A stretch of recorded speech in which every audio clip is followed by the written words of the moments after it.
without seeing what you all voted on. All right. So what we're gonna do is we first talk a bit about who here has actually proposed a goal this year.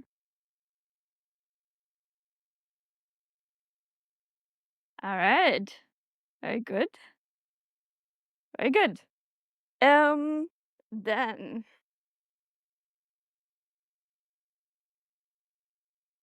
goal number 1.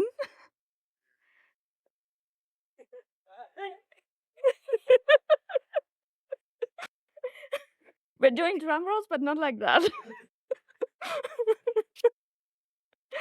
All right. Goal number 1. Streamlined application development experience.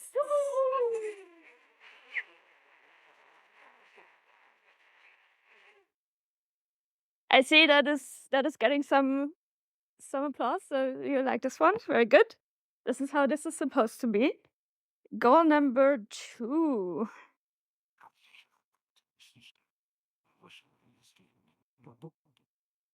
Goal number 2 is we care about your input.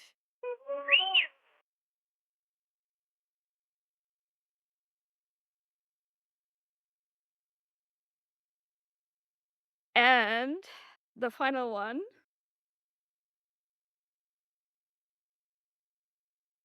The third one is KDE needs you. Formalize and boost KDE's processes for recruiting active contributors.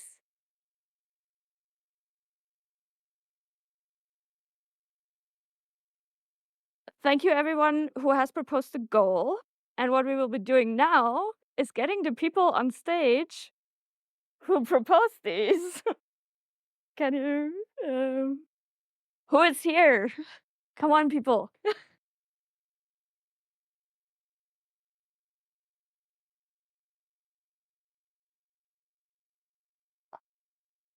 Hello. Hi. Do we have anyone? Yes, very good. All right. What we're going to do now is have all of you talk a bit about your goal. What is it all about? It's all about the apps, in a way.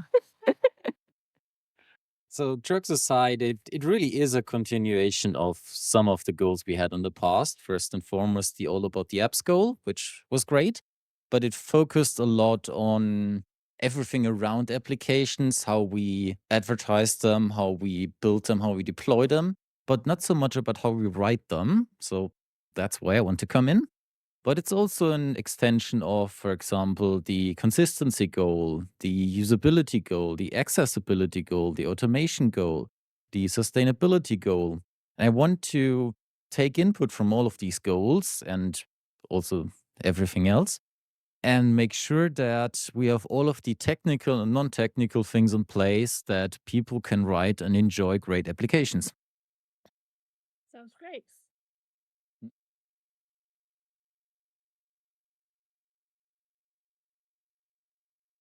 Okay, so I've been involved with the input goal.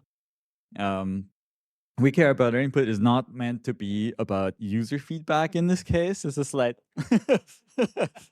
I mean, we care about that too, but this is about the input stack. So any kind of input devices you might be using, your mouse, your keyboard, your game controllers, your accessibility needs, all of these things. KDE has many good foundations to build on, and there are small things missing in many of these areas. Some of them are sort of easy fixes. We just have to figure them out. Others are medium-sized projects. This goal is about trying to figure out how we can get from something for everyone to something really good for everyone. So you can stick with any one input device, or you can use all of them in combination with most productivity, good accessibility, all these things. Also, where is Joshua? He just has his talk, but he's missing here. He should also be on stage. yeah, I don't know what else to say right now. I'm not prepared, so I'm gonna hand it over. Okay, thanks.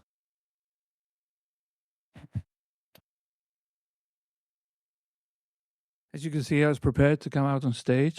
You know, I was dressing like a 9-year-old going to camp. Yeah, ours is more like soft skill like thing because we're not so technical. We think that there is a fundamental problem that is that would probably interfere with the continuity of KDE if it becomes a really, really problematic problem, which is that, as you know, a lot of the original open source developers are getting older, right? And we need renewed blood. We do have new people coming in all the time, and it's normally coming in through things like the mentoring programs and stuff like that. But there's the people who do the mentorship know the number of people who stay on is normally very, very small. We're talking about maybe less than 10%. So we want to reinforce that. We want the mentorship, the people who are just doing Google Summer of Code and Season of KDE is going to become the mentorship team, I guess, and will include recruitments.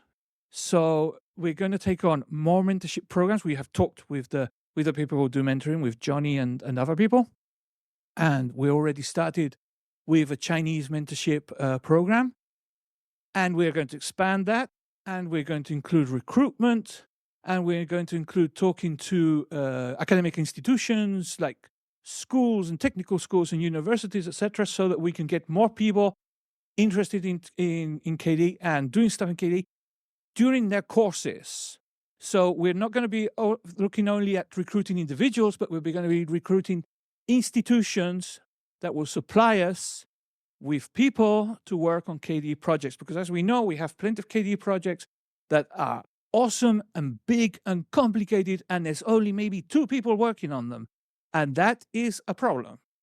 Okay? And I mean, the people at KDE Live back there are shaking their head and saying, yes, that's us. I mean, but we could look at the people who are developing Plasma or Krita or whatever. Many of our applications are great, but they're really small, and there's maybe 1 or 2 people working on. Well, I mean, in the case of Tocodon and NeoChat, etc., it's not 1 or 2 people. It's like 1 person divided into 50 different projects, right? So this is a problem that could become, and I don't use this word lightly, an existential threat if we do not increase the number of people contributing to the code base and stuff like that. So this project is doing everything we have to do. It's very ambitious to change that, to have a constant stream of people coming in, hoping that some of them, a certain percentage, will stay, and then we can ensure the continuity of the KDE project and all its applications and the desktop, etc.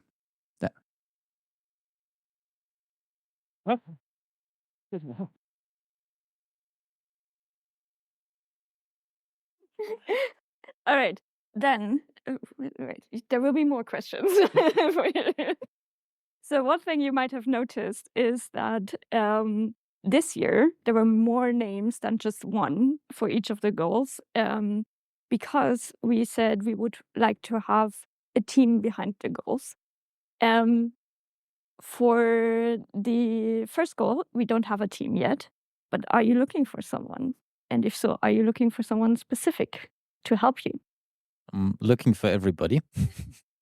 No, I'm the sole champion that is named on the goal, but there were a lot of people in the Fabricator task indicating that they are willing to help. So I'm looking forward to all of them helping out with that.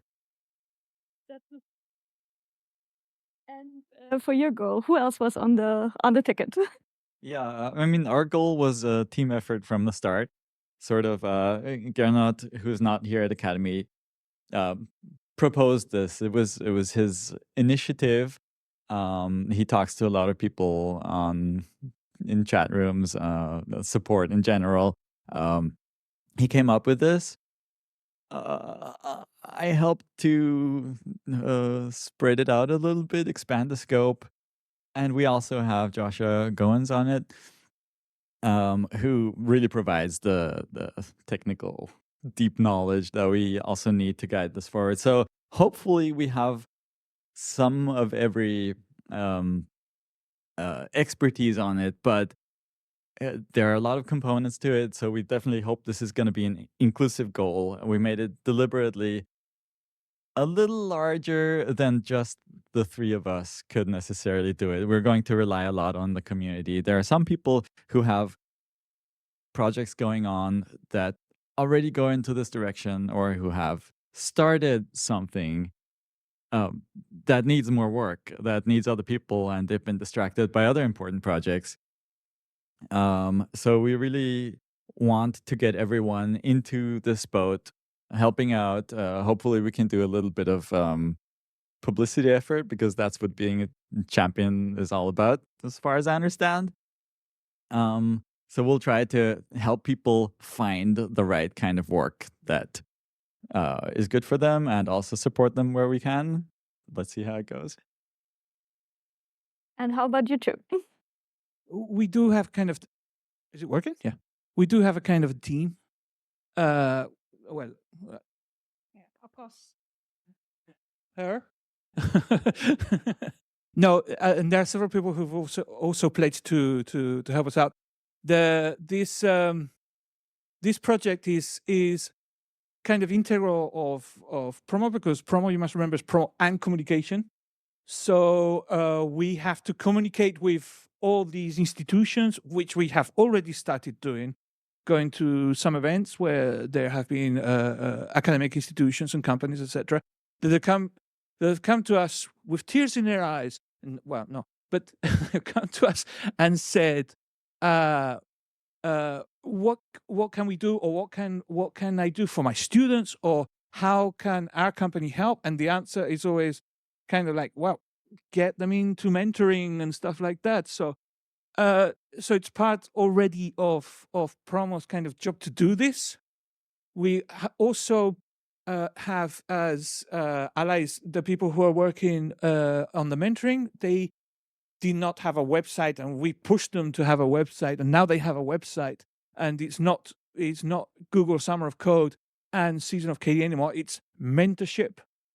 So and there we can include all that. So as I said again, Johnny and what's the other guy?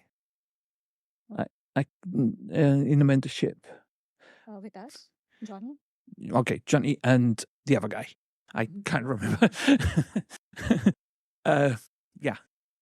So they are going to participate actively in this project too, because it's basically that is what they are going to end up doing. Our project has a clear goal, which is the mentorship program become a mentorship recruitment program by the end of the 2 years, and will just be another part of KDE, like, I don't know, any other project, right? So that is our objective.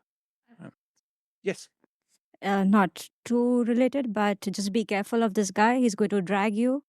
And even if you're not interested, he will just approach you and say that, I don't care, you just have to work on it. That's what he did with me and Nate. So yeah, be prepared. Well, it affects everybody. I mean, come on. So that, there's my team. That's the spirit. Which actually brings me to my next question for all of you is, on the one hand, the goals are here to unite the KDE community around some common causes. And on the other hand, it's a great way for getting people who are kind of on the fringes and maybe thinking about helping out in KDE to give them some direction. So do any of you already have some ideas what someone from the outside on the fringes or someone from inside KDE could do to help move your goals forward? So part of my goal is also making it easier and encouraging third-party applications to be KDE aligned, making it easy for them to use KDE libraries, or otherwise make applications that work nicely together with Plasma, but aren't necessarily a part of KDE. And also by that, encouraging outside contributions to, for example, KDE frameworks. So I think that's a great angle for bringing new people into KDE, and generally also showing the world that we have nice software, which naturally also attracts new people all the time. Yeah. So for the input goal, the goal description, the proposal was split into different parts, generally mapping to the various input devices. And each of those has things that we can do about it. I think there are some areas that might require deeper involvement or learning. Anyone can take it on, but getting involved with Quinn on the input side directly. There are other things that can be done on the settings front. System settings can use a lot of work for drawing tablets, for improving configuration for mouse and touchpad. The keyboard KCM has recently been rewritten, so that's in pretty good shape. But there are things that need to be done in order to make all the features or the ways to input your commands to make that configurable. So that can be done by other people that jump in. Anyone can jump in. So it really depends. I think we'll have to look at the various tasks. It's going to be our responsibility to make a good list of these tasks to promote what can be done, and then find the right people for it. I think in many ways what we are trying to do affects both of these projects, as it affects most other projects. I mean, you're trying to improve the experience of developing for applications in general. This is something that we have heard quite a lot. People say, I don't know how to start. We hear this a lot. So by working with the other goals and with the organizations from outside, for example, with technical schools and things like that, we can probably get not only get new new contributors to contribute code to which is basically what we want, what we are thinking of right now. We're not thinking of necessarily of users. We're thinking of people who actually contribute actively to the community. We can get people into these projects, and when you achieve your goals, right? Sorry. When you achieve your goals, this will make it easier both for us and for you. So, yeah, we have been talking to. We have been to several events recently where we have been talking to, especially lots of schools and things like that, right? And they are thinking, or things like end of year projects, and so an end of year project could be a KDE project, could be like a Google Summer of Code project, but organized within KDE. The problem is that our calendars don't normally coincide with end of year, right? So we would have to think of how to do that, change our calendars and so on. But yes, we have talked to several institutions. We have their contacts. We talk to them often, etc. And we're trying to figure out how we can get academic institutions into that. We're also going to talk to people who are outside this room in the hall, right? To get them to, because we have several companies say, how can we contribute more? Well, so if you have people doing stuff that you give them 20% of the time to work on stuff like they want, well, try and convince them to work on KDE stuff, because it's relevant to your business. Or new recruits that need to brush up on their C++ and Qt and stuff like that. Well, So we have talked to people. So we are working on it. That's great. Thank you so much for being good sports and taking the plunge in the deep end of the pool with me. And now we have some time for questions from the audience. Do we have any? Yes.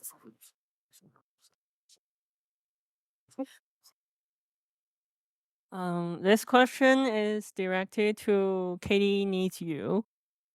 So one of the problems of like recruiting contributors is that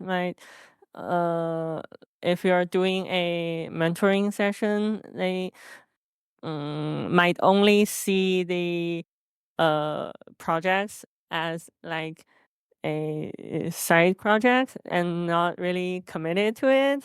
And after the session ends, they might like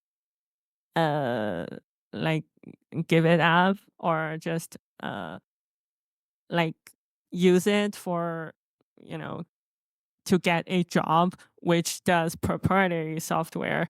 And after that, they might just stop doing free software, which I think well, it's unfortunate. What can you do to like reduce the possibility of this happening? Yeah. You know what? That's fine. People come in and do stuff and maybe use it to get a job and then move on. That's going to happen always. The thing is, I don't think we can actually reduce the amount of people who, the percentage of people who do that, the proportion. I mean, let's say that of every 10 people, only one sticks around for longer than a year or something like that, okay? But the solution is not to focus on that one. The solution to that is, instead of going to 10, is to go to 100. And then you end up with 10 people sticking around. And now you have, you have a team, right? So the purpose of this is not to solve that problem, because you can't, of the number of people who just leave, just do the Google Summer of Code and then fuck off. You can't do that. But what you can do is get more people. If you have an actual mentorship and recruitment team, you can get many more people in, and then you will end up at the end of the year with many more people sticking around. So it's a question of not proportions, but absolute numbers, right? Does that answer your question? Okay. Want to hear? Yeah. I have a question about the KDE Needs You, about involving students into make some real code contributions and so on. So we have a lot of institutes that teach programming in C++, JavaScript, Python, DevOps, and every day they do some tasks to learn. Right. And the teacher can, instead of giving some virtual tasks, they can choose tasks from KDE software and give them to students to do. For example, 5 students will do the task, and the best student will be chosen to commit these changes. And this will be a lot of students that will be involved into open source software from the childhood, from their studying. And then it's really a lot of free resources, and it's interesting, and they will be motivated to continue this. So do you have some ideas about how to involve teachers from institutes into this process? Yes, mostly in the events we have been to, I don't know, I have personally been to like 3 this year, where we have talked to the teachers, and the teachers have actually asked about how they can get their students into contributing to free software, and they're thinking along the lines of getting students involved in free software so they can do stuff academically. So they want to help teach, but they also want us to be able to provide stuff like end-of-year projects, or stuff like what you're saying, right? Get them programming for KDE so that they can test their programming skills and things like that. Yeah, it's basically what they're thinking of. So I hope this happens, because there are several. Every academic setup in each country of Europe, which is what I have been looking into at the moment, is different. So we're going to have to do stuff so that it works legally in Spain, and then we're going to have to do other stuff so it works legally in France, and we're going to have to do stuff so it works legally in Germany. All different stuff, right? But yeah, that is more or less what you have said. Is more or less the idea, right? So KDE become part of their academic work, right? Hopefully, some of those will also get inspired and will also become regular contributors, right? Because it is also true that many of the people that come into KDE come in as students. So, hopefully that will also contribute to that. Okay. Thank you. A very broad question for the streamlined application development experience. Just listening to the KDE Needs You, I was wondering how you think that goal and your goal align. It aligns in the sense that a huge part of my goal is outreach to potential application developers, both people who have never written applications themselves or have written applications but aren't KDE aligned or part of KDE. So that definitely is a huge overlap. Also, in terms of outreach specifically to, for example, schools and universities, encouraging people to get into real application or software project development with concrete KDE projects instead of academic toy projects, maybe. And just showing people that open source is a very nice path to get real world experience, build skills, build employability, so to say. So yeah, outreach is a very, very important part of my goal.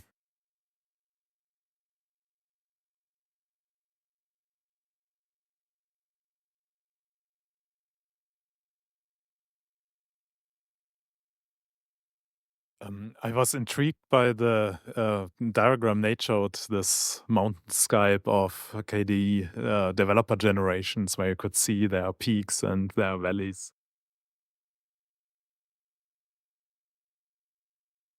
So my question in that, I think, is to the KDE Needs You, but maybe also to the development goal.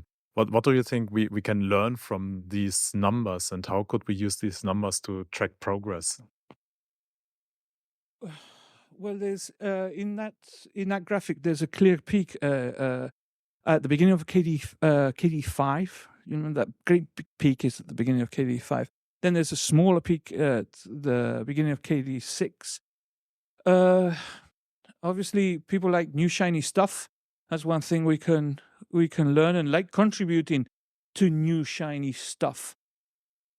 The thing is that KDE has much more new shiny stuff than only Plasma. If we can get that message out there, and also every so many years, a KDE application comes along that takes the world by storm.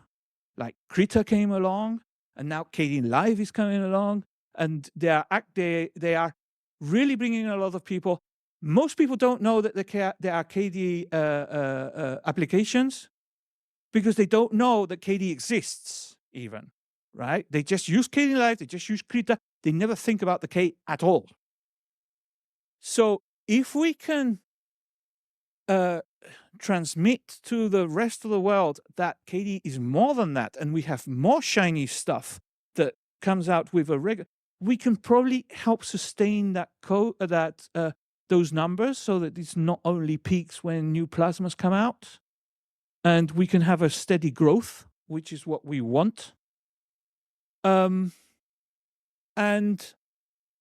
people who contribute to KDE projects tend to contribute to several KDE projects. So hopefully that will filter to other projects. So people who start maybe developing for Tocodon or Kml or whatever, will also end up contributing stuff to Plasma. So Or, it's one of those situations where a rising tide raises all boats. Hopefully, that is what we want to attain, right? Does that answer your question? Sorry. Something we've seen in the graph and also from general community experience, and it was already mentioned before, is that we are a very multi-generational community. So we have multiple generations of people coming in, maintaining things, and then leaving for some reason or another.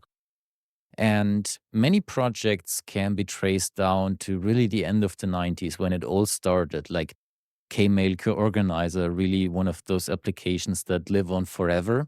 But we also have a lot of applications that are much younger and replaced older applications. For example, we have Eliza, which is given the overall history of KDE, a very young application, which, well, not technically, officially, but in spirit, a bit replaced older applications like Amarok. So in a way, that's a good thing, and in a way, that's a bad thing. It's a good thing because it shows that people come in and want to create new applications, and our platform is attractive enough for people to do that. But it's also a bit of a bad thing because we sometimes have a pattern of there's an application, it grows and matures, and then sometimes it starts crusting and squeaking, and then somebody comes along and thinks, I want to make a fresh new application. And something I want to also work on is not only encouraging new applications, but also making sure that applications age gracefully and can live on a long time without becoming obsolete and need replacement at some point. Very cool. Any more questions from the audience?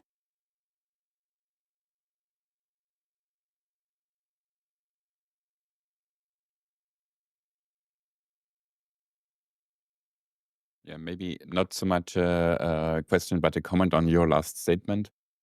And maybe it's a good thing to have new applications that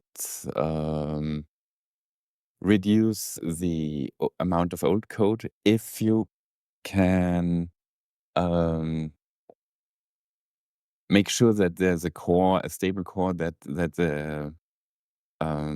transfers the knowledge embedded in the application. So if I have a core library and my Shiny application is built on that library and it's doing all the work, and it matures, it gets older, it gets harder to contribute for new contributors because naturally that's the way it goes. And then afterwards, you can write a new application that just takes the core part and then makes a good, nice interface on that.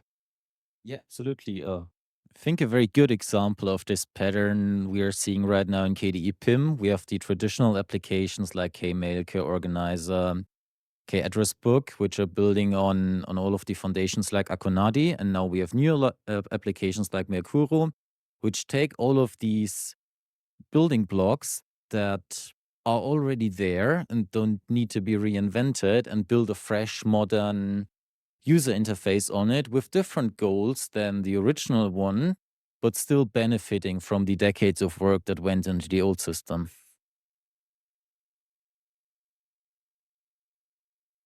Scan page versus scan light is another example of that.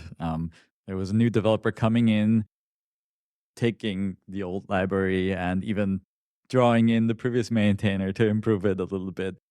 Yeah, it's a good strategy. Thank you so much to all of you. Now it's on all of you to help them make all of this happen. Because this is not only their work.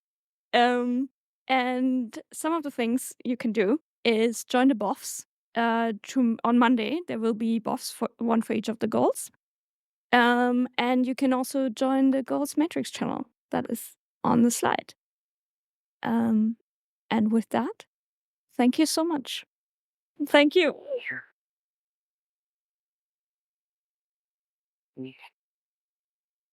Well, that was really great. Thanks, guys, for the new goals.